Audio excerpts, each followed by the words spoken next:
করছে, তার কথা পরিবেশন করা যখন সময় আসে তখন মনে হয় যে তার কথা পরিবেশন করা কি সম্ভব? যার ব্যাস বাল্মীকি, যার বর্ণনা করতে কি অন্ত পাইনি, আর আমরা তো তুচ্ছ, তার সম্পর্কে কি বলতে পারি? ডেগো পিঁপড়ে যদি হয় তাহলে 2-4টে দানা খাওয়া যায়। খুদে পিঁপড়ে সে ওই একটা দানাও সে খেতে পায়নি। তা আমরা খুদে পিঁপড়ে। ডেগো পিঁপড়ে হচ্ছে বিবেকানন্দ, নিত্যানন্দ, হনুমান, এরা ডেগো পিঁপড়ে। এরা 2-4টি দানা খেতে পারে, আর আমরা খুদে পিঁপড়ে। তাই তার কথা বলা যায় না, তিনি দয়া না করলে বলা যায় না। একবার সাহিত্যিক কল্যাণ চক্রবর্তী তিনি ঠাকুরের কাছে গিয়েছেন, গিয়ে সকালের প্রার্থনার পরেই গিয়েই ঠাকুরের কাছে গিয়ে বসেছেন, গিয়ে বলছেন, ঠাকুর আমার একটু প্রাইভেট আছে।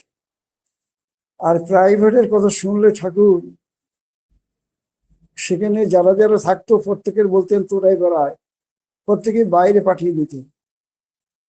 তারপরে সবাই যখন চলে গেল তখন জিজ্ঞেস করলেন, কি কবি?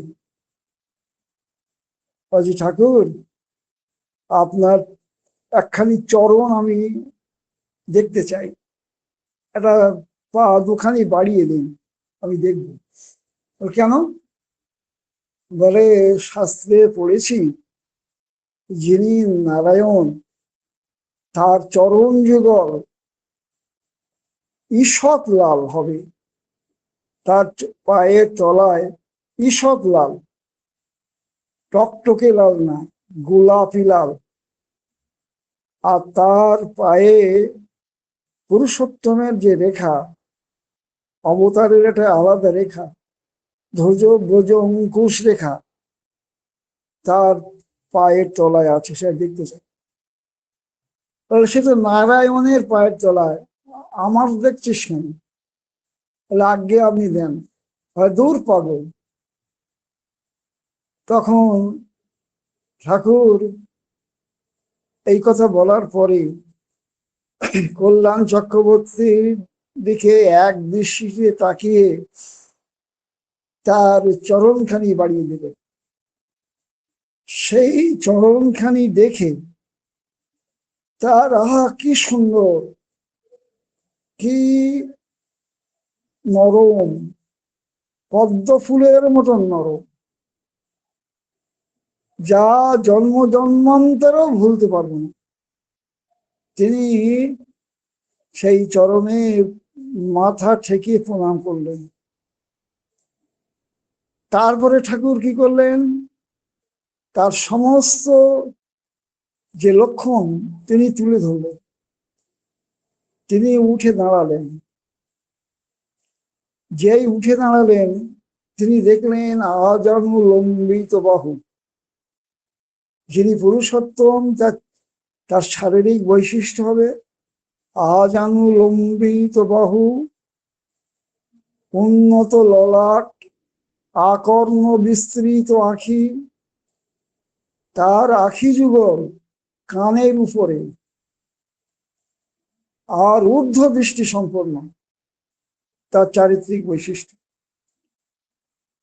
পা হাঁটু পর্যন্ত হাত দুখানি, তিনি সব দেখলেন। আমি ঠাকুরকে দেখেছি, ঠাকুরের ললাট চিক চিক চিক চিক করতো আয়নার মতন, মনে হতো সেখানে গিয়ে দাঁড়ালেই সেই আয়নার মতন যেমন প্রতিফলন দেখা যায়, তার ললাট দেখলে সেরকম মনে হতো। তার চেহারার মধ্যে এতখানি প্রেম, প্রেম যেন নদীর মতন গলে গলে ঝরে ঝরে পড়ত। প্রেমের সমুদ্র, ওশান অফ লাভ। যারা দেখেনি তারা চিন্তাই করতে পারেন। আমি দেখেছি, আমার মনে হয়েছে যেন তার সাথে আমার জন্মান্তর পরিচয়, এত আপন, এত বুক ভরা প্রেম, কল্পনাতীত ব্যাপার সেই রূপ। আর তার চারিত্রিক বৈশিষ্ট্য কেমন হবে? চারিত্রিক বৈশিষ্ট্য অ্যাবনর্মালি নর্মাল, মনে হবে অ্যাবনর্মাল, কিন্তু তার মতো নর্মাল আর কেউ নেই। নর্মাল হওয়া অত সহজ না, একমাত্র ভগবানই নর্মাল হতে পারে। আমরা আমাদের জীবনে আমরা কখনো কখনো নর্মাল, কখনো অ্যাবনর্মাল। সূক্ষ্মভাবে বিশ্লেষণ করলে আমরা কেউ নর্মালই না, আর তিনি অ্যাবনর্মালি নর্মাল। আর ওয়াইজলি ফুলিশ, মহাজ্ঞানী, অথচ এমন ভাবে চলবেন যেন কিছুই জানেন না, মহামূর্খের মতো, বোকা বোকা ভাব তার চারিত্রিক বৈশিষ্ট্য। আর গর্জাসলি সিম্পল, এই বিশ্ব দুনিয়ার যিনি মালিক, বিশ্ব ব্রহ্মাণ্ডে সবকিছু যিনি অধীশ্বর,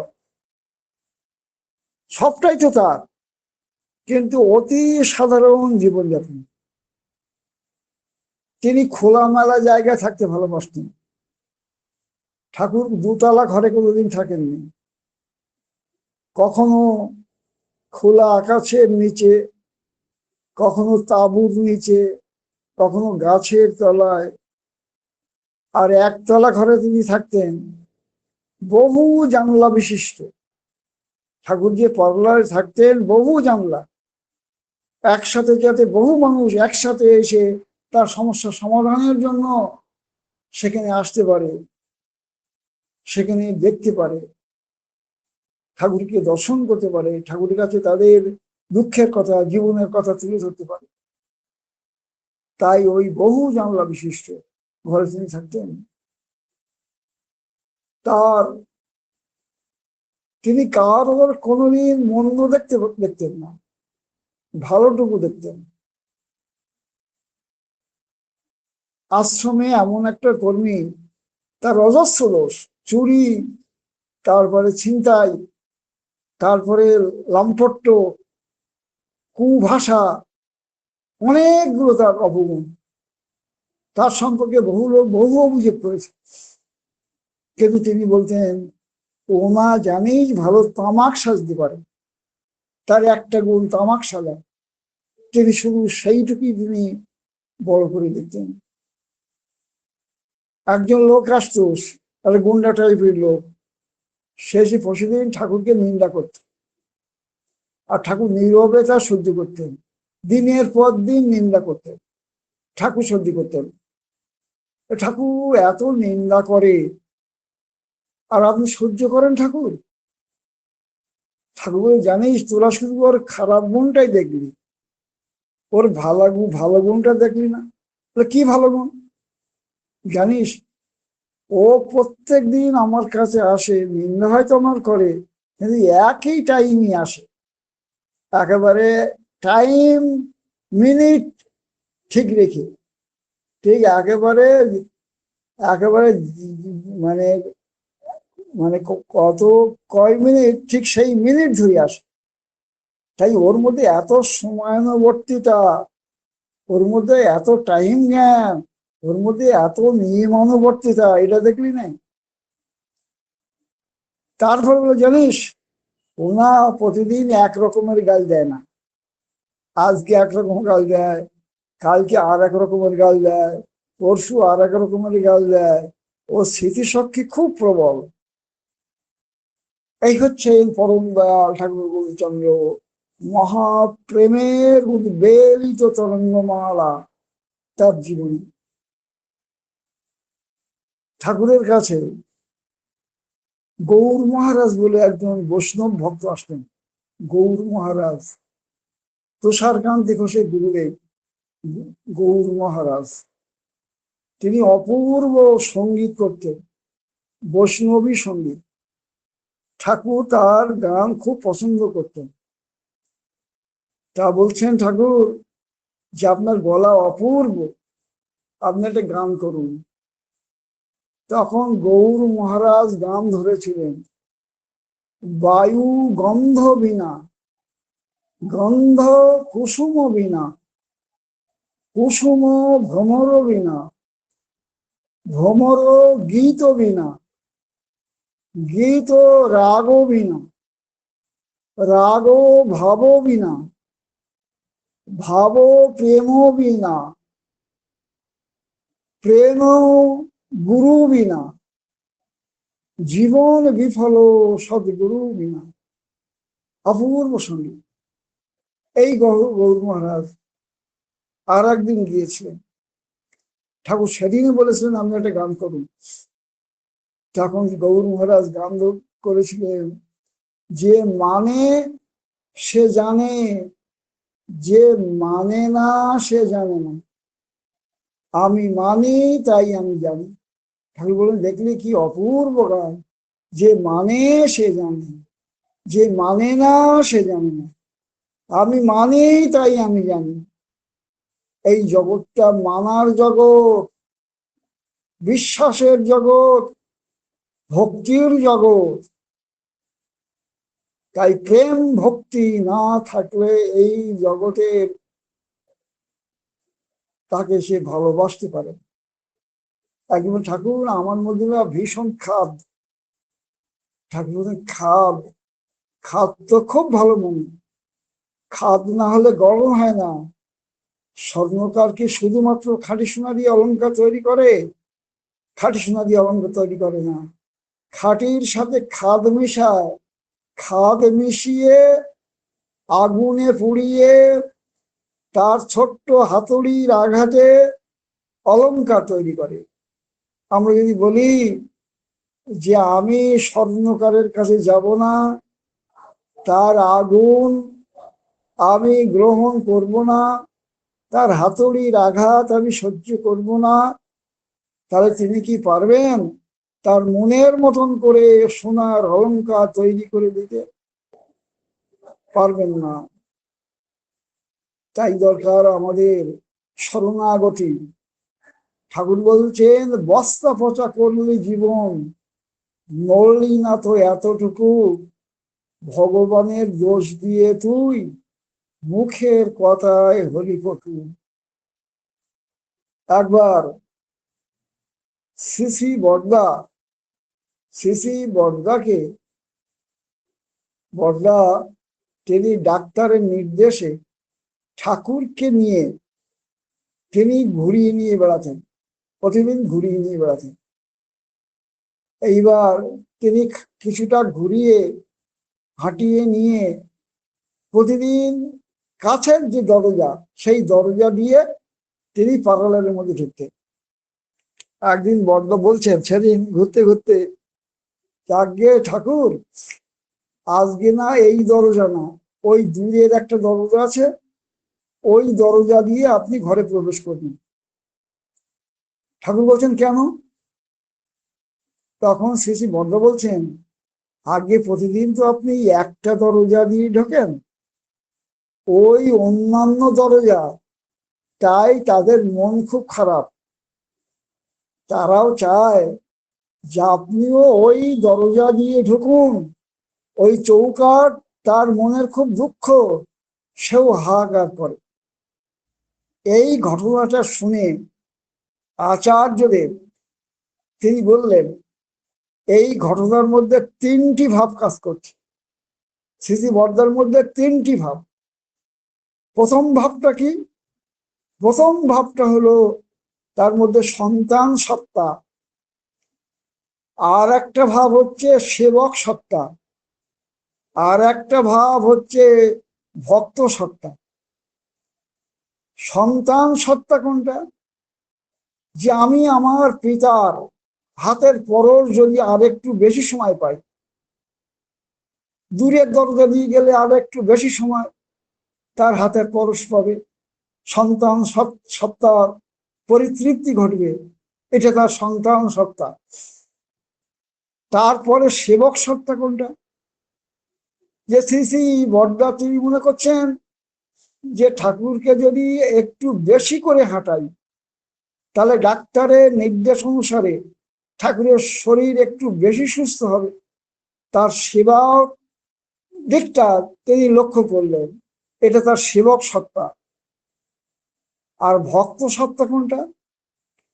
একমাত্র ভক্ত সত্তাই বুঝতে পারে যে জড়বস্তুর হাহাকার, জড়বস্তু যে প্রভুর পরশ চায়, তার পদধূলি চায়, এই উপলব্ধি কিন্তু ভক্ত সত্তা না হলে বোঝা যায় না। তা শ্রী বর্দার এই ঘটনার মধ্যে দিয়ে শ্রী বর্দার সন্তান সত্তা, সেবক সত্তা আর ভক্ত সত্তার পরিচয় আমরা পাই। একথা বলেছিলেন আচার্যদেব। হাউজারম্যান, যাকে একদিন ঠাকুর বলেছিলেন যে হাউজারম্যান তার সমস্যা নিয়ে তিনি গিয়েছেন, তখন বলেছিলেন যে তোর এই সমস্যার জন্য তুই বড় খোকার কাছে যা। এই কথা শুনে হাউজারম্যান বলেছিলেন যে আমি কি পাপ করেছি ঠাকুর, যে আপনি আমার সমস্যার সমাধান করে না দিয়ে শ্রী বর্দার কাছে পাঠাচ্ছেন। এই কথা শুনে ঠাকুর বলেছিলেন, ওই উই উই মানে শ্রী বর্দা সম্পর্কে উই একমাত্র আমাকে চিনাইবার পারে, ওই আমাকে একমাত্র চিনাইবার পারে। তার সম্পর্কে কতখানি তিনি বললেন। একবার পাটনা থেকে যুগলদা, তিনি সপরিবারে গাড়ি করে দেওঘরে যাবেন। এই দেওঘরে যাওয়ার সময় পথের মধ্যে হঠাৎ গাড়ি খারাপ হলো একটা নির্জন জায়গায়। ড্রাইভার তখন কি করবে, দূরে দেখে একটা চায়ের স্টল, সেখানে গেল। আর এই অবসরে দেখা গেল যে কিছু দুষ্কৃতী, 5-6 জন দুষ্কৃতী এসে সেই যুগলদার গাড়ি থেকে নামানোর চেষ্টা করতে লাগবে, টানাটানি করতে লাগবে। আবার কিছু দুষ্কৃতী তারা তার সহধর্মিনীর গলার থেকে হার, কানের থেকে দুল ছিনতাই করবার জন্য চেষ্টা করতে লাগলো, ধস্তাধস্তি করতে লাগলো। যুগলদা অরণ্য পার হয়ে তিনি ওই ঠাকুরের নাম করতে করতে বর্দা বাঁচাও বলে চিৎকার করতে লাগলেন। কারণ তিনি ঠাকুরকে দেখেননি, তিনি শ্রী বর্দার সাথে তিনি নিয়ত সঙ্গ করেন। বর্দার প্রতি তার গভীর টান, গভীর ভালোবাসা। বর্দা বাঁচাও বলে চিৎকার করতে লাগলেন। এইবার সেই সময় হঠাৎ দেখা গেল এক জিপে করে কিছু মিলিটারি মানে সৈন্য সেখানে এসে হাজির। সেই মিলিটারি সৈন্য দেখে দুষ্কৃতিকারীরা ভয়ে তারা পলায়ন করলো। এইবার সেদিন আসে মিস্ত্রি খুঁজে পাওয়া গেল না।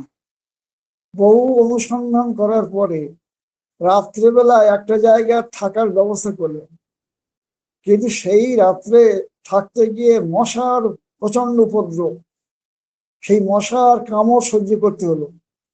পরের দিন মিস্ত্রি ঠিক করে গাড়ি সারিয়ে তিনি দেওঘরে গেলেন। দেওঘরে গিয়ে তিনি ঠাকুর প্রণাম করার পরে, বড় মার প্রণাম করার পরে শ্রী বর্দাকে প্রণাম করতে যাবেন। তখন বর্দা দূর থেকে বলছেন, আমি সব জানি, আমি সব জানি।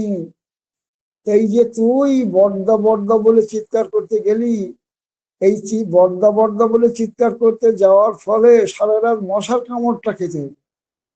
তুই যদি ঠাকুর ঠাকুর বলে চিৎকার করতিস, তাহলে মশার কামড়টাও তো সহ্য করতে হতো। যে দেখ, তুই বর্দা বলে চিৎকার করলি, এটা আমি শুনলাম। শুনি আমি আবার ঠাকুরকে প্রার্থনা জানালাম, ঠাকুর ওকে বাঁচাও, ওকে বাঁচাও। এই ভায়া হয়ে আমার কাজ করতে হলো। তাই যখন বিপদ আপদে পড়বি, তখন ওই ঠাকুর বাঁচাও বলে চিৎকার করবি আর ঠাকুরের নাম করবি। এই হচ্ছে শ্রী বর্দা। শ্রী দাদার কাছে একদিন বলেছিলেন যে দাদা, আপনি যদি একটু দয়া করতেন তাহলে খুব ভালো হতো। তখন দাদা ধমক দিয়ে বলেছেন, কি বললি? দয়া করবো আমি? দয়া করেন দয়াল, তাই দয়া দয়াল করেন, আর আমরা সবাই তার দয়ার ভিখারি। তুই যেমন দয়ার ভিখারি, আমিও তার দয়ার ভিখারি। আবার বর্তমান আচার্যদেবের কাছে একজন বলেছিল যে আগে আপনি যদি আমার এই মন্দিরে একটু পদধূলি দিতেন। আচার্যদেব ভীষণ রেগে গিয়েছিলেন, ধমক দিয়ে বলেছিলেন, মন্দিরে পদধূলি দেব আমি? শোন, আমরা মন্দিরে যাই ঠাকুরের চরণধূলি নেবার জন্য, আমাদের চরণধূলি দেবার জন্য না। এই হচ্ছে আচার্যদেব। এই আচার্যদেবের কাছে একজন সে গিয়ে বলছেন যে আজ্ঞে দাদা, আমার এক বন্ধু, তার সাথে আবার সম্পর্ক, কিন্তু সেই বন্ধুটি আপনার বিরুদ্ধে অনেক খারাপ কথা বলেছে আমার কাছে। আমি সেটা মোবাইলে রেকর্ড করেছি। আমি ইচ্ছা করলে আপনার কাছে সেই মোবাইলটা বাজিয়ে শোনাতে পারি। তিনি বাজিয়ে শোনাতে যাচ্ছেন। আচার্যদেব তাই দেখে ভীষণ রেগে গেলেন এবং বললেন, খবরদার, ওই মোবাইল বাজিয়ে আমাকে শোনাবি না। তুই বিশ্বাসঘাতকতা করেছিস। সে আমার বিরুদ্ধে হয়তো বলেছে, কিন্তু তোকে তো বিশ্বাস করে বলেছে, তোকে বিশ্বাস করে তো বলেছে, আর তুই সেই বিশ্বাস ভঙ্গ করছিস।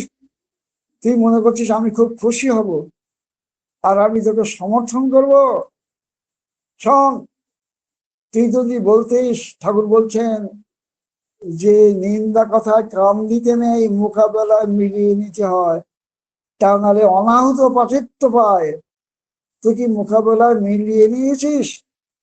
তুই আমার কাছে দেখাতে চাচ্ছিস? ভীষণ রেগে গিয়েছিল।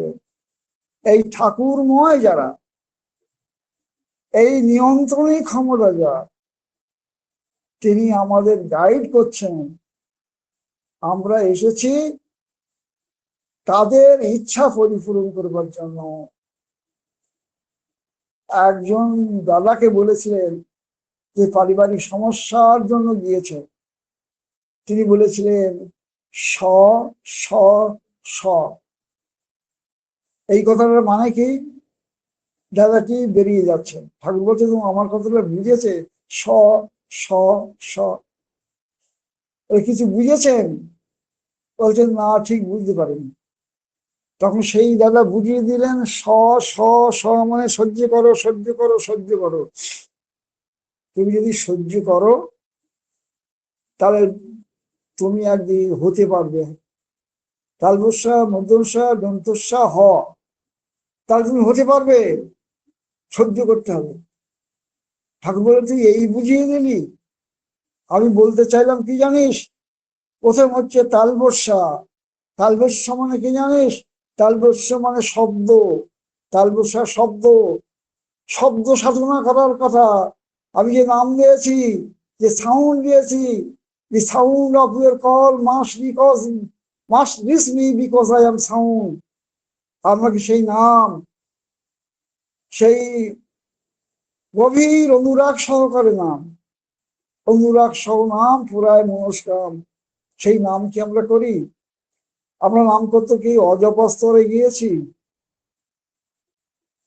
শ্রীমতী রাধাও নাম করত। সেই যুগের মণি, বহু মণি ঋষিরা, তারাও নাম করেছে, কিন্তু নাম বারবার ভুল হয়ে গিয়েছে। আর শ্রীমতী রাধা, সেও নাম করেছে। সে নাম কি? আমি নয়ন মদিয়া থাকি, অন্তরে গোবিন্দ দেখি, বলো সখী আমার কি হবার পায়। আমি কৃষ্ণর দিকে তাকাবো না, নয়ন মুদিয়া আছি, তবু আমার অন্তরে গোবিন্দ কৃষ্ণময় হয়ে গিয়েছে। নামময় হয়ে যেতে হবে, শব্দ সাধনা করতে হবে, সেটা কি করি? আর মধ্যাহ্নসায় মানে শস্য, খাদ্য, খাদ্য ঠিক করতে হবে। Pure and proper diet is the base of religion. যদি সেই সুপাচ্য সুখাদ্য যদি না খাই, ধর্মজগতের আমি আমার মধ্যে ধৈর্য নিষ্ঠা জাগ্রত হবে না, নাম ধ্যান করতে পারবো না। আর দন্তস্বয় সাধনা, আমি যে বিধান দিয়েছি যজন যাজন ইষ্টিবীতি নাম স্বস্তি সদাচার, এইগুলো একটা সাধনা। উষা দিশায় মন্ত্র সাধন, চলাফেরায় জপ, যত সময় ইষ্ট নির্দেশ, মূর্ত করাই তপ, সেই ইষ্ট নির্দেশ এইগুলো প্রতিপালন করলেই তার সমস্যার সমাধান হতে পারে, এ কথা তিনি বললেন। তাই আজ আমরা জীবন সার্থক সুন্দর আজকে সেই পথে চলব। ইষ্ট তোমার দাঁড়িয়ে আছে জীবন ভূমির পারে ওপারে, বরণ করে নে তাহারে কর্ম আচার ও ব্যবহারে। কর্ম আচার ও ব্যবহারে যদি তাকে যদি বরণ করে না নিতে পারি, জীবন আমাদের সার্থক হবে না, সুন্দর হবে না। আসুন তার পথে চলি, তাকে আজকে জাগিয়ে তুলি বিশ্বের দিকে দিকে, আমাদের মধ্য দিয়ে, আমাদের চরিত্রের মধ্য দিয়ে, চলনের মধ্য দিয়ে, আমাদের ধৈর্যের মধ্য দিয়ে, নিষ্ঠার মধ্য দিয়ে। তাহলে পৃথিবী সুন্দর হবে, ভারত আবার জগৎ সবাই শ্রেষ্ঠ আসন হবে, ধর্মে মহান হবে, কর্মে মহান হবে, নবদিগমণি জাগিবে আবার পুরাতনে পুরাবে। আমার সময় মনে শেষ, আমি সকলের মঙ্গল প্রার্থনা করি। জয় গুরু। জয় গুরু দাদা, জয় গুরু। অপূর্ব আলোচনা আজকে আমরা শুনলাম।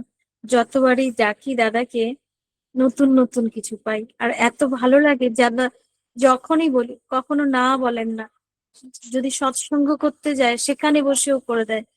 এত ঠাকুরের প্রতি ভালোবাসা, সত্যি আমরা যেন এরকম ভালোবাসতে পারি ঠাকুরকে। দাদাও আমাদের আশীর্বাদ করবেন। দাদা খুব সুন্দর করে আলোচনা করলেন যে নারায়ণের চরণ যুগল যেমন ঈশ্বর গোলাপি হয়, পরম পুরুষোত্তমের আমাদের চরণও তাই। আজানুলম্বিত বাহু তার, পরস্পর পরম পুরুষোত্তমের অপূর্ব যে রূপ আজকে শুনলাম, আমরা ধন্য হলাম। তার চারিত্রিক বৈশিষ্ট্য অ্যাবনর্মালি নর্মাল, ওয়াইজলি ফুলিশ এবং গর্জিয়াসলি সিম্পল। তিনি সবার ভালো দেখতেন। প্রেম ভক্তি না থাকলে তাকে ভালোবাসা যায় না। শ্রী ঠাকুর ও বর্দা এক, টাকার এক পিটার এ সবসময় ঠাকুরময় হয়ে থাকতে হবে। আর তিনটে ছয়ের কথা শুনলাম যে তালবস্য মানে শব্দ সাধনা করতে হবে, গভীর অনুরাগের সহিত। আর পেটকাট্টা মধ্যনিস্য মানে খাদ্য শস্য, আমাদের খাদ্যটাকে ঠিক করতে হবে। আর দন্তস্য মানে সাধনা, তার পঞ্চনতি এবং তার যথাসময় যে ইষ্ট নির্দেশ মেনে চলাই, এই তিন সহ আমাদের মেনে চলতে হবে। তবেই আমাদের সাধনা সম্ভব। আমাদের কর্ম সাধনা এবং ব্যবহারে তাকে ফুটিয়ে তুলতে হবে, তবেই আমাদের তাকে ধরা সার্থকতা, যৌক্তিকতা। খুব সুন্দর করে আমার শ্রদ্ধেয় দাদা আলোচনা করলেন। পরম পিতার কাছে প্রার্থনা করি দাদা আরো আরো অনেক দিন, অনেক বছর আমাদের সঙ্গে থাকুন, তার কথা বলে তার প্রতি আমাদের তন্মুখী করে তুলুন। ভালো থাকবেন দাদা, সুস্থ থাকবেন, প্রণাম নেবেন। পরম পিতা রাঙা রাতুল চরণে আপনার সার্বিক মঙ্গল প্রার্থনা করি। জয় গুরু দাদা।